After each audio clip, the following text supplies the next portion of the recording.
So, Jason, what is a time that God has richly blessed you and come through in a way that you really didn't expect? The time that always jumps out of my mind is Heather and I were about to get married. And once we got married, we were going to go to a school where we had to raise monthly support to live, because the nature of the school was you really couldn't hold a job, because it was just too consuming. And we had $100 confirmed, and we needed like 1,000 or 1,200. And the day before we got married, basically the timeline was we get married, we take a week for honeymoon, and then we show up at this school and get started, So it was just like, what are we going to do? And so basically the day before we got married, we got a call from a person we had never met.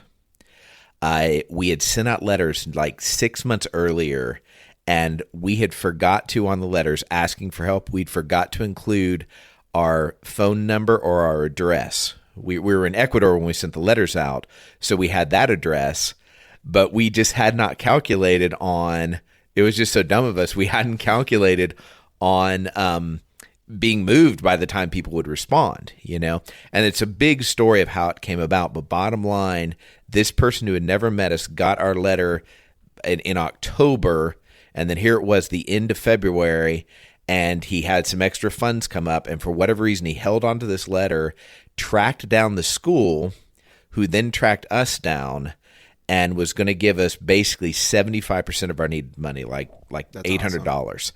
And it was so stunning. So I go to my rehearsal dinner to tell Heather, we've raised the lion's share of our support. And from our perspective, it's in like a millisecond, and I'll never forget that. Oh, that's really cool. I love that. I especially love the idea of for you it being a millisecond, and for God it was this complicated web of events, and right. And I also love the idea, especially for what we're going to talk about today, that it wasn't an easy process. That it was something that was had to be earned over the course of a long period of time. So that's just really incredible. For me, the really obvious answer just becomes kind of the response that we had from when Hannah and I got fired early on in the year. We had people that had never met us, people who listen to this podcast, because you, Jason, who wouldn't know me from Adam. I've never really understood that phrase. Did I say it correctly? Yeah, it is. We'll have to revisit that later. Okay. Well, it sounds like something that would have been like really big during like the Cold War phase, and something to do with atom bombs or something. When we were kids, we used Adam, it all the time. oh my gosh! I'm so stupid. It's Adam, not atom, right? Right. Oh my gosh, I'm an idiot. From Adam. So I have spent 25 years in this world thinking that it was like knowing them from atom. Oh my gosh, I'm an idiot. Why does nobody should have listened to me for anything? So okay, yeah. So people who didn't know me from Adam, me or Hannah, they came through in just really crazy, miraculous ways. Specifically. So we had just so many people come through for us. There were multiple churches that wanted to support us, and we knew that people we knew that there would be people who had our backs, but just the wide range of support, both financially, in a very real sense, and just people being so cognizant of how we must be feeling, and I had so many offers to be for a shoulder to cry on from people that I had not seen in forever, that it was and mind you, this was a job loss. This wasn't I lost, a child or a spouse. It was just the number of people who were there for us, who wanted to be there for us. We couldn't have utilized the resources that were at our disposal at that time, which is just crazy. God, the leftover loaves of that experience. There were so many leftover loaves. Oh, I love that. I love that framing. That brought to mind when our church building burnt down, and the response from our community and from so many people. But yeah, it's a beautiful thing to think on that. Hello, my name is Connor. And I'm Jason. And you are listening to the Amazed and Perplexed podcast.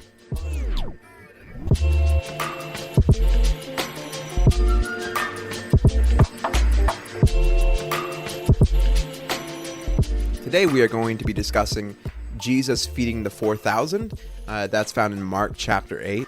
So today, because it's a little bit longer of a chunk of passage, we're going to try something a little bit weird and different. I'm going to read kind of the narration part of the scripture, and Jason's going to be Jesus for us whenever you happen to be listening, which is just super cool. During those days, another large crowd gathered. Since they had nothing to eat, Jesus called his disciples to him and said, I have compassion for these people. They have already been with me 3 days and have nothing to eat. If I send them home hungry, they'll collapse on the way, because some of them have come a long distance. His disciples answered, but where in this remote place can anyone get enough bread to feed them? How many loaves do you have? Jesus asked. 7, they replied.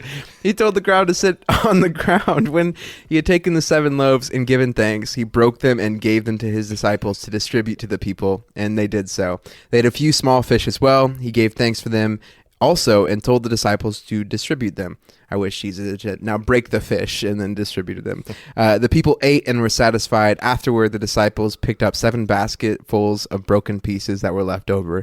About 4,000 were present after he had sent them away. He got into the boat with his disciples and went to the region. I've heard it. I've heard it before. I'm not going for it. Dalmanutha. So I love that experience that we just had, because that was an idea that Jason and I had simultaneously, because it was like, oh, it's so long, we want to break up the reading, even though, like, because we're sometimes worried about, like, oh, one of us drones on a little too long, but that's just this whole podcast is us monologuing to each other. Mm-hmm. But we're a little worried that, like, oh, if we read more than 4 verses in a row, it's really going to drag on the Right. listener's ear. So I think we should leave that in as just That's as fine a by fun me. practice and Fine by me. and failure. So Jason, what amazes you about Jesus feeding the 4,000? I think what I'm trying to, I think this falls into the amazement category. And I think this is true of a lot of his miracles. What amazes me about this is that, and it doesn't seem amazing at face value, but Jesus creates this enormous amount of food based on a true need.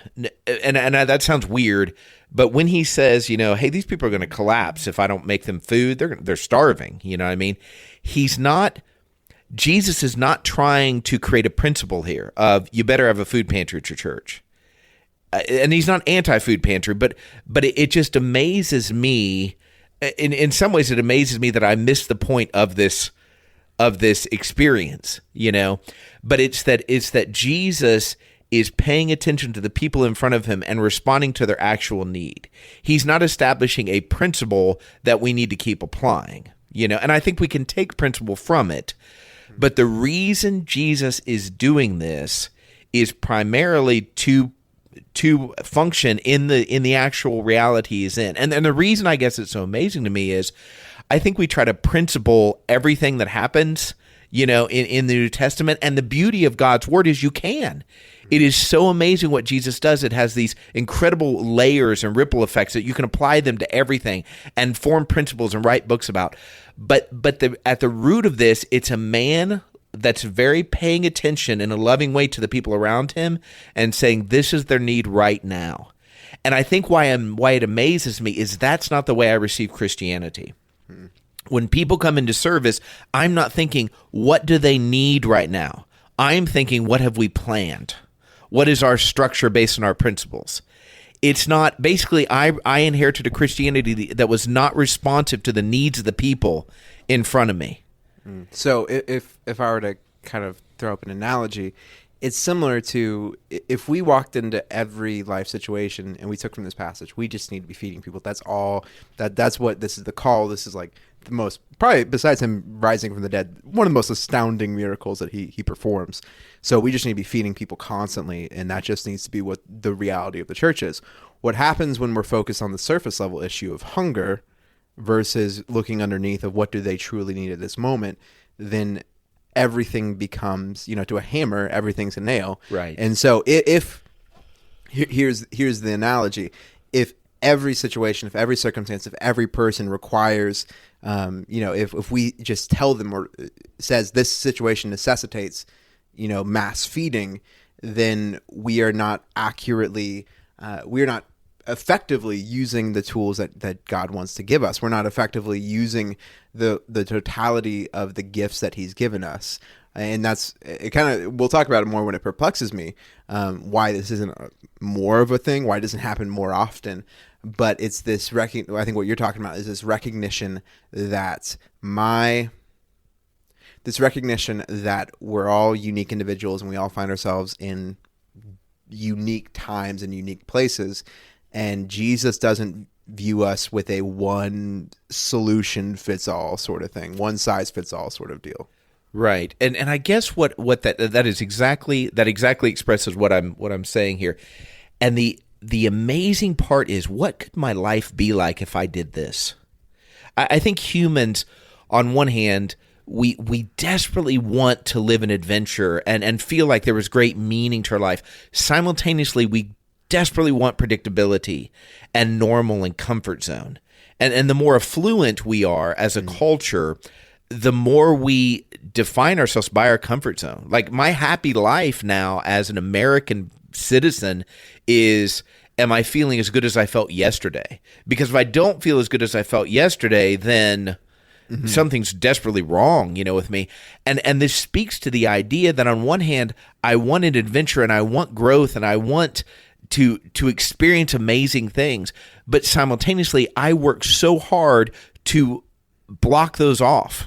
So I want the growth, I want the adventure, but it has to be in these 2 to 3 ways that I'm very comfortable with. Exactly right. See, by definition, and we may have talked about this before, but we always say, man, I love to grow, but then simultaneously, but I don't want to change.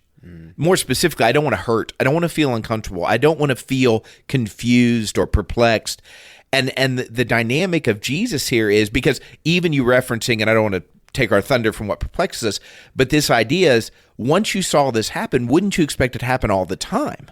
It's a winner. Yeah. It's a winner. This is a great brand. Everywhere Jesus goes, he feeds the crowd. You're going to get crowds that swell. And isn't this good for the kingdom? That now, man, what are the stories we missed out on? Jesus feeds 100,000. Yeah. Wouldn't that be a better story than Jesus feeds 4,000? Well, I think you go even further. If Jesus can feed people at the drop of a dime, then people don't need to be farmers. And if people don't need to be farmers, if they can leave and, they don't have to tend crops, they can rise up. They can overthrow Rome. They can contribute in so many different areas if they don't have to be constantly growing food. I think the what ifs from the situation, they're in. You can't even count the number of things that you could do with with an unlimited supply of food. Oh my gosh, what you just said, I've never thought about that before. Now let's spiritualize it. Yeah. So they're not pushing back on Rome, which certainly would have been their heartbeat, to do.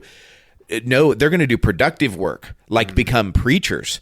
And now we're going to have 1,000 preachers in the Palestinian area. That sounds terrible. Well, no, my point, you see what I'm saying though, is like certainly what's more superior to having a 1,000 missionaries? Let's make it even more spiritual. 1,000, like we have 1,000 Pauls that are going out. Why just limit it to one guy that's going around? And Jesus could feed everybody, and we wouldn't need people to be farmers. Now wouldn't that be the more spiritual thing? So then you have this dynamic of, now Jesus is gutting the productivity of the gospel by not using his giftedness to eliminate the need for farmers so they can do, quote, more productive work, unquote. That's really fascinating. So if you suddenly had the resources and the ability to open up a school, to provide and say, hey, come to the Memorial Drive, come to the Jason, Memorial Drive School of, leading, preaching, yada, yada, whatever. And you'll have your board paid. You can live here. You don't have to worry about food. Just come and learn and sit at my feet while I teach you about these things. If you had the resources to do that sort of thing, it would seem, and this get stepping on the toes, but it would be almost irresponsible that you wouldn't do that you wouldn't, you wouldn't take people away from this quote unquote lesser work, even if we, pay homage, to people and say, no, this is important, good, part of building the kingdom here on earth. I think the reality is for all of us, there is this, well, yeah, I say that, but if I don't want to do that, I don't want to be the farmer doing that. So I think this is so to draw this back, because I want to hear what amazes you, but to kind of draw this back is this dynamic of how I guess if I'm really trying to put my finger on it, to articulate well what amazes me. What amazes me about this is how, and it's not just this passage, but to this passage, we made this a principle. Mm-hmm. And Jesus is fundamentally, in all contexts, asking the same question: what is the most loving thing to do here? And instead, we create out of it a protocol for how to do good church. That's good. And that's the thing that amazed me, is how far off I am. Now, in saying this, I'm not anti the food distribution dynamics that mm-hmm. Christians do. I'm a fan of it. But is that responding to protocol or to the call of God and responding to the actual needs of the people around me? And so that's a good question for me. Yeah, so the fact that the mandate here is not go and feed thousands of people, but it's react to the needs of the people that God puts in front of you, allows Christianity to be a multi-ethnic, multi-generational church. Because if you're trying to start an organization, and if how it serves people, if how it works in their community can only be in this one specific way, then you are drastically limiting the kind of people that you can reach. And so I don't think I'd ever thought about this before, but the fact that Jesus is so much more about the person than he is the actual act means that Christianity is not about my current need or your current need in the moment. It's the deeper question. So what amazes me about this passage is, I think, as somebody who's not organized, as somebody who really struggles with that and would love to be organized and love to be, well, I wouldn't love to be organized because I wouldn't want to do that work, but I would love to be more organized and love to have more of my things all together.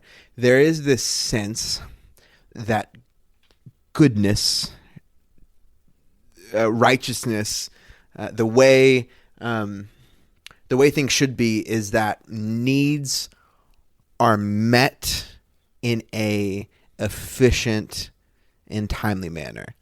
That for things to be good, they have to fit the numbers right. They have to fit the schedule in the right way. What I love about this passage is that just completely contradicts my view of what the world should be or how God should operate.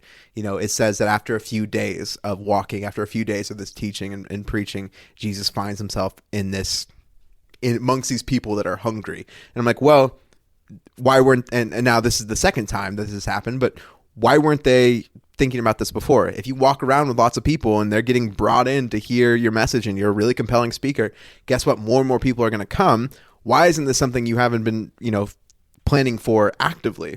So there's that side of things. The second side of things is that Mark is very intentional in letting us know that there are leftovers, that there's an overflow of goods, that there's an overflow of what was needed.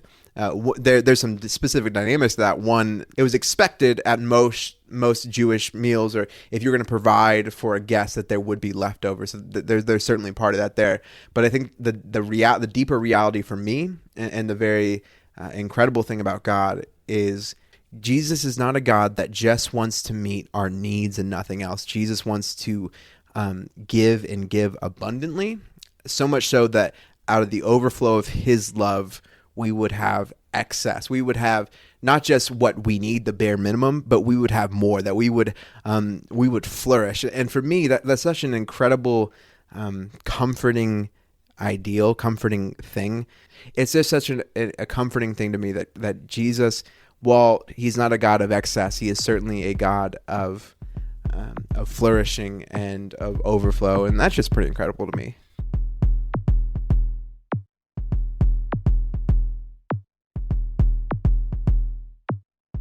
Yeah.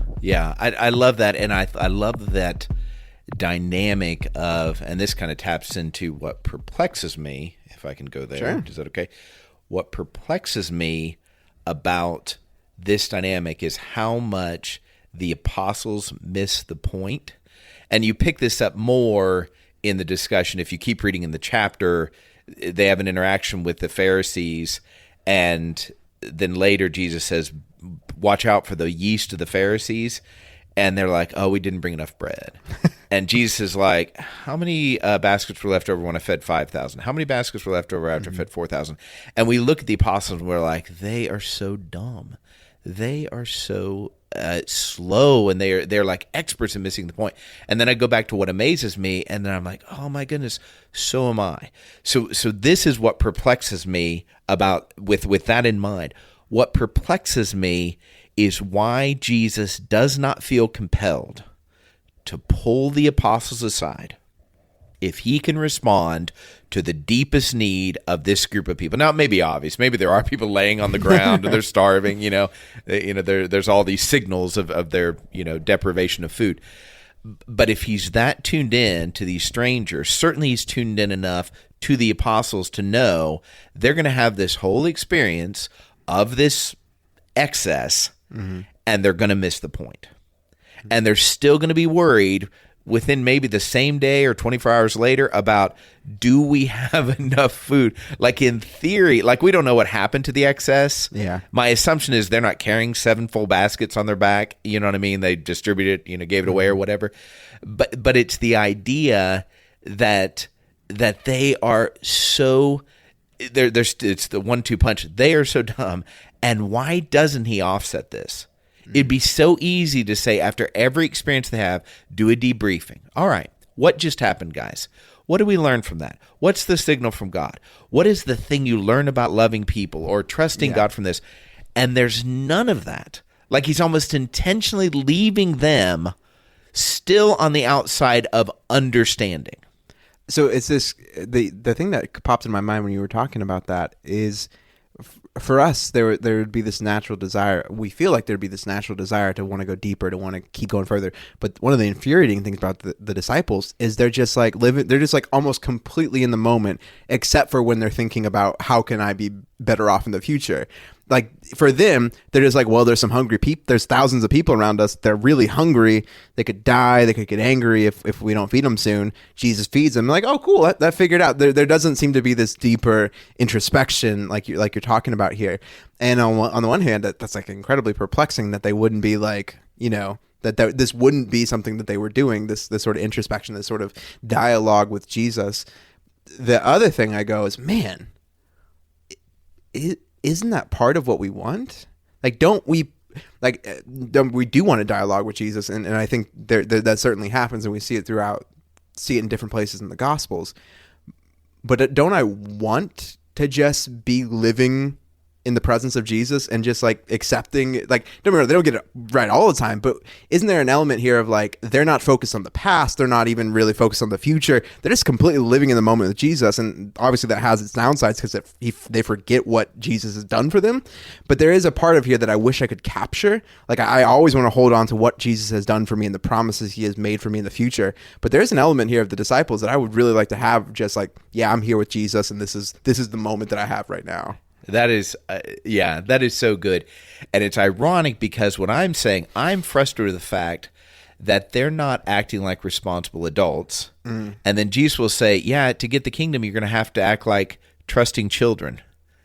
And so they are acting like trusting children, which means they're not saying, tell us deeper, we want to understand fully, which then leaves them in a place to say, we don't have enough bread, because that's what a kid would say. You know what I mean? It's like, hey guys, we provided meals for you all the way up till today, and the kid comes in like, where's supper? Are we okay? What's going on? And you're like, hey, we provided meals for you every day, and so you can trust we're going to have a meal. And so now I'm really perplexed. Yeah. Because I'm like, what is a good Christian supposed to look like? Because what you just said is so true. They are capturing in this moment the dynamic of we just trust God. Okay, you gave us tons of food to feed 4,000 people. That's awesome. Like they're not even having a victory lap. They're just like, well, of course. Yeah, and that's what God does. And it's almost infuriating, but there's no presumption of like, well, he's just going to do it again. Like we have a presumption, yeah, God is going to come through again.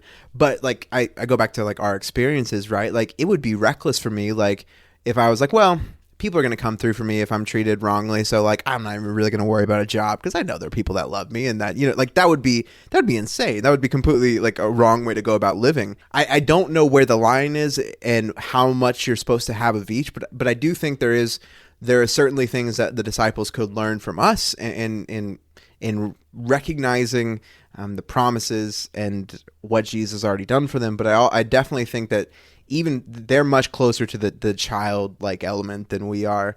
And it's hard for me to say because they seem so dumb at different times, especially like pre-Jesus dying. But there's an element of here like, man, I would like to be like the disciples here. Right. Yeah, absolutely. And this is this funny dynamic. I am simultaneously in awe of them, solely based, honestly, with your presentation right now. I'm like, oh, that's so true, you know? And then I still carry this judgment about, why don't you get this? Yeah.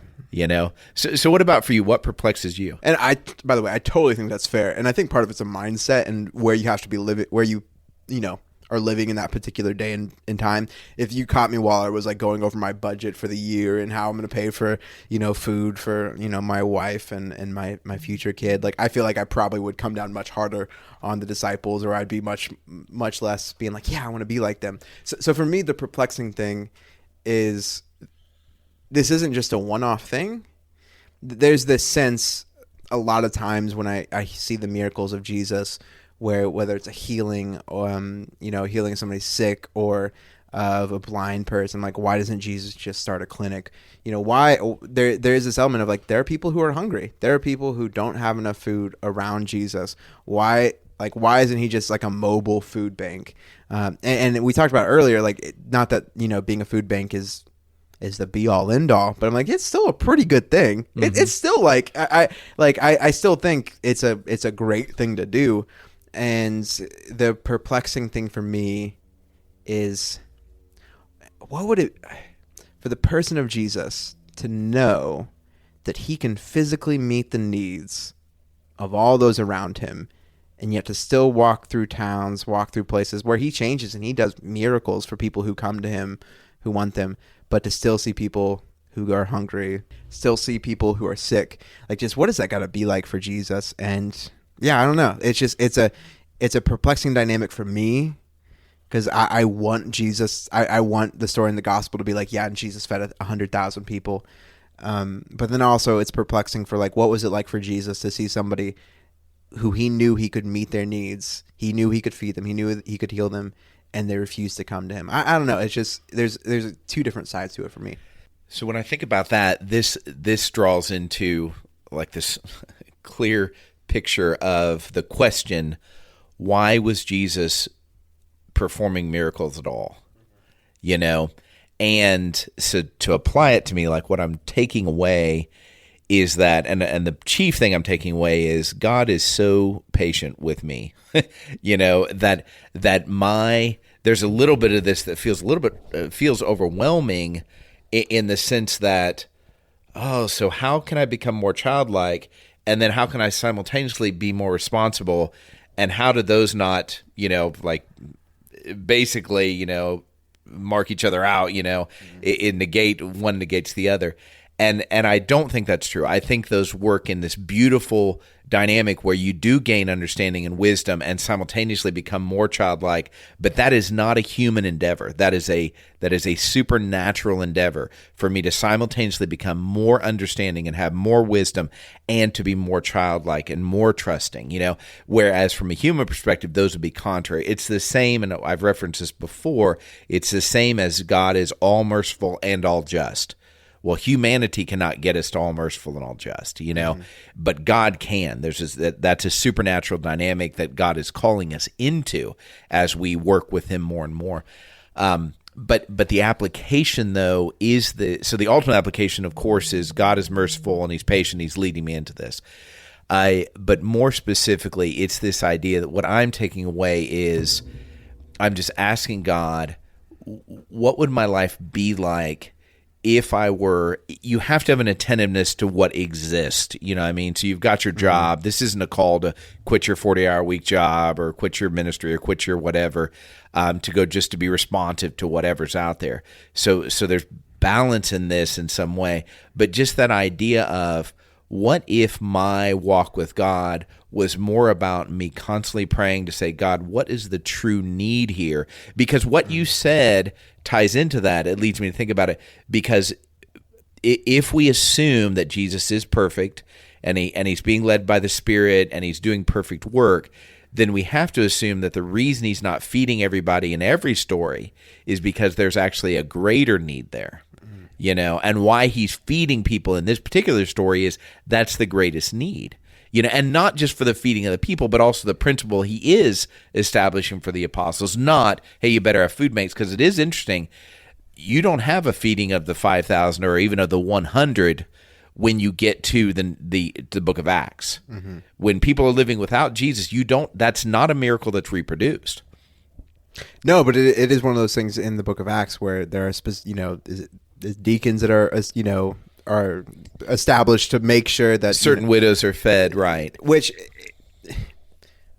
so even saying that, so it is one of those things that it's like, it's very difficult because in my mind, I want to have an all or nothing approach, right? Like it'd just be so much easier if the application of this was like, okay, well, feed everybody you can and just give your life for that, or whether we're focusing on a miracle, okay, well, go to medical school and do whatever you can to bring medical wellness to as many people as possible.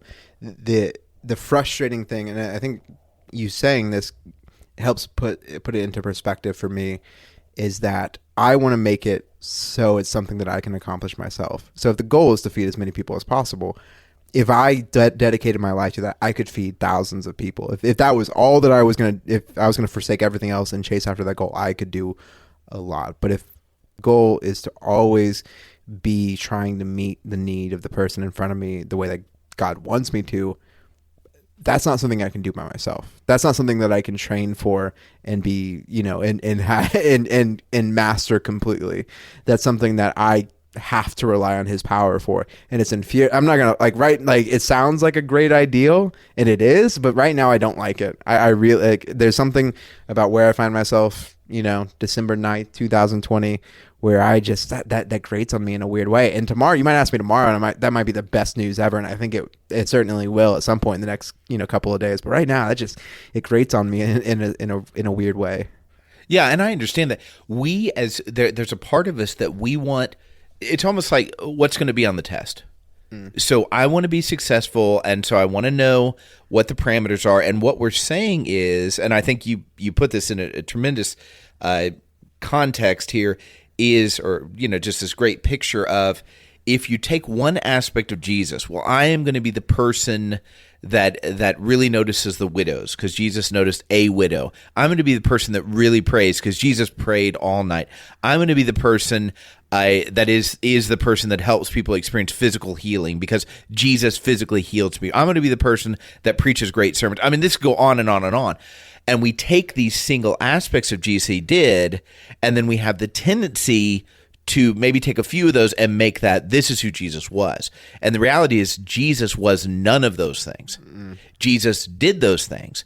But what Jesus is modeling is complete dependence on God, which is the very thing I conceptually want, but in my life, I do my best to rule out. Yeah. Because instead, I want something that's concrete. I want Jason, what God wants from you is to feed all the people. It's to foster all the children. It's to be the best parent you can be. It's to preach the best sermon. It's to whatever that thing is. And those things may be something God does accomplish in my life, but they weren't the fullness of what Jesus was communicating. The fullness of what Jesus was communicating is be dependent on God like I'm dependent on God. Every good thing we see in Jesus is a result of him being dependent on God. And that's the dynamic that's unsettling because that's nebulous. And I think a lot of the ugliness in church comes from if I think that, man, the most important thing, what God is calling us to is preaching, and that's just, man, that's it. And your thing is feeding people who are hungry.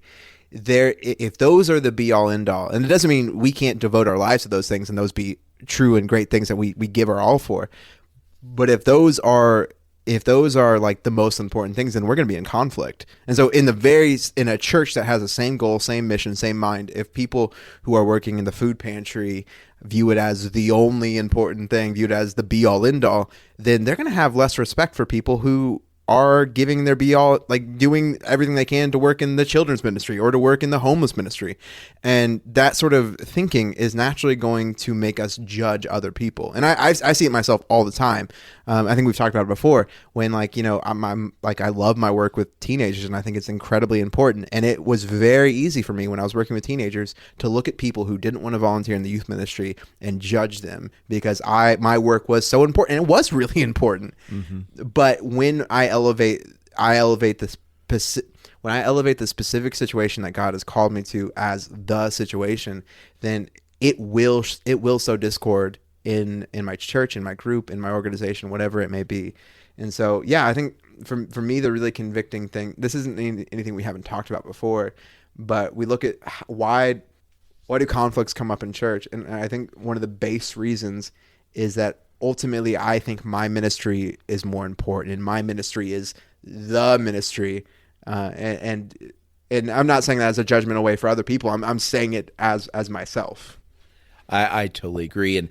And the idea here is, like, as we're wrapping this up, is this dynamic, and this is just a general idea that we carry with Amazed and Perplexed. If you're hearing this conversation, you're like, well, this introduces a lot of turmoil, because I feel some of that. Yeah, right and I've now. talked about it. Yeah, I exactly. still feel it. That's okay. Mm-hmm. And this is the beauty of really walking with God instead of trying to figure out God's rules so you can be an A+ student. Mm. The beauty of really walking with God is we recognize the disciples standing right beside Jesus were in some turmoil. Mm. They had more confusion. The more Jesus did, the more confusion they had. And that totally obliterates this mythology that the most mature Christian is the person that has all the right answers and has no confusion. That is not the biblical presentation. That's not to say they don't have increasing wisdom, but it does say the more wisdom you have, the more you notice about God. The more you notice about God, the more it's difficult to make it fit into our human thinking. And this is the dynamic that we are not trying to become Buddhist Christians where we have all the answers and are totally at peace and are totally above the world. And if I've just denigrated Buddhism, I don't mean to, but the dynamic that I will just get so mature that the world will be beneath me and nothing will ever bother me and this kind of thing. That's not what we see in the people of God in the scripture. It's certainly not what we see in the disciples. And what that says to me is I can be at peace knowing that God's not troubled by my turmoil. That God's not troubled. I don't mean to say he's not sensitive, but he's not judgmental about it. Yeah. He's not saying, when will you become mature and feel totally and get this? Yeah, Christian maturity isn't God raising you up on a pedestal. It's you going further and further down onto your knees. There it is. Yeah. Thank you for listening to the Amazed and Perplexed podcast. If you're listening to this before Christmas, man, I just want to wish you a happy Christmas. I love this time of year, but you know, I recognize, especially with COVID, there's a lot of complications, and I'm sure people aren't celebrating the way that they would normally celebrate. And so, you know, if this is a difficult season for you, man, I just want to say we see you in that, and you know, we're sorry that this isn't the way things should be. And so, man, we just pray wherever you find yourself that you would be experiencing God's love and his joy and his peace and his hope. And if Amazed and Perplexed can connect you with God in any sort of way, it's awesome for us. Thank you for listening. Grace, peace, and love.